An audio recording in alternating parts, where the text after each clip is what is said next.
The problem you need to solve when you're betting is not what I will bet on, but how I will win.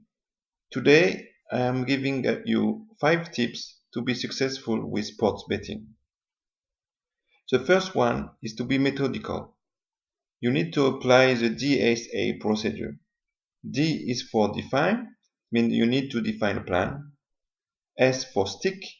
Once your plan is defined, you have to stick to the plan. And A for analysis.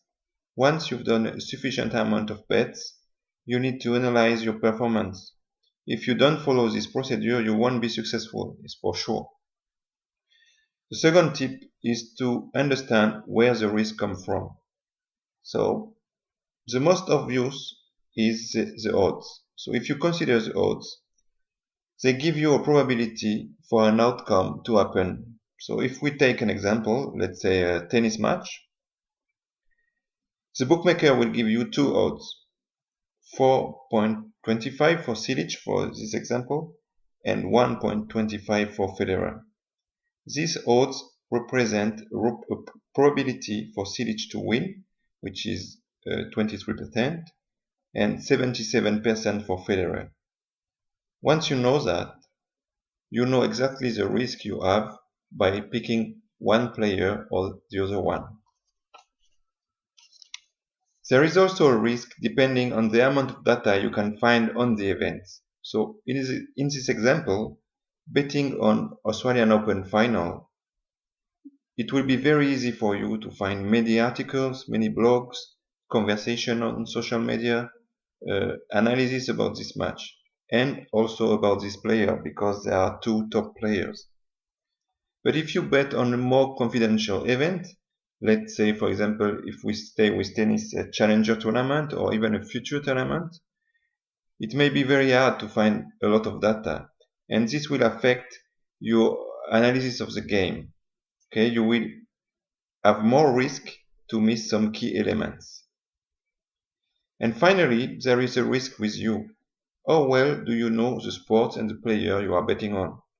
If you bet on a sport you don't usually follow, if you don't know this sport or this player, then your analysis is more likely to be wrong.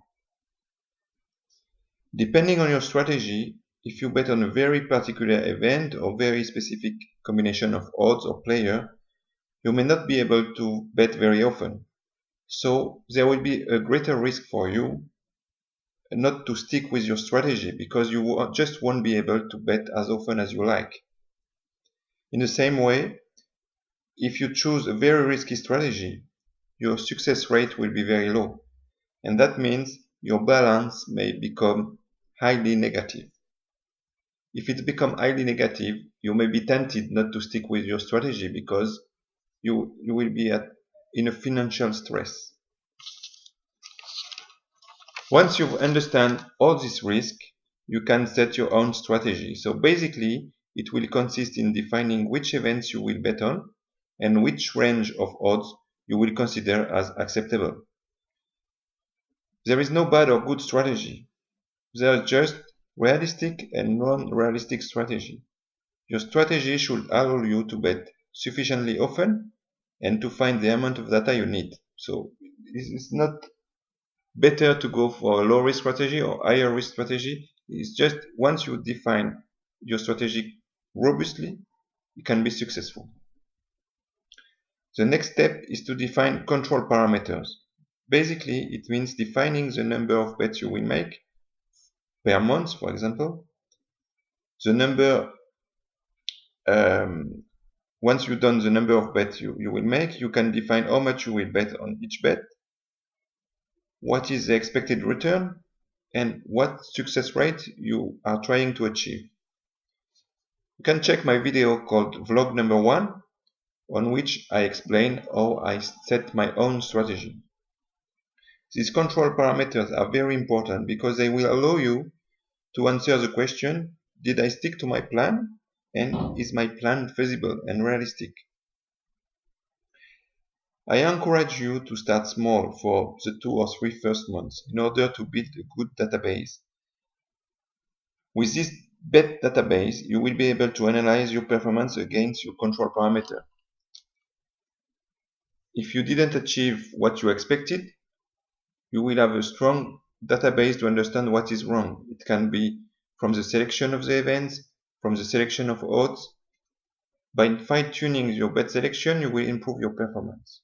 If you're too far away from your objectives, this means your strategy is not realistic and you will have to review it more deeply. Check my video vlog number 2 and vlog number 3. They will give you an example of how I validate my own strategy. If you apply these 5 tips, you will be successful for sure. If you need more details about the betting strategy, like this video, subscribe to my channel and leave a comment. I will upload more detailed video later. I wish you all the best, guys. Hope you will have a lot of success. Thanks.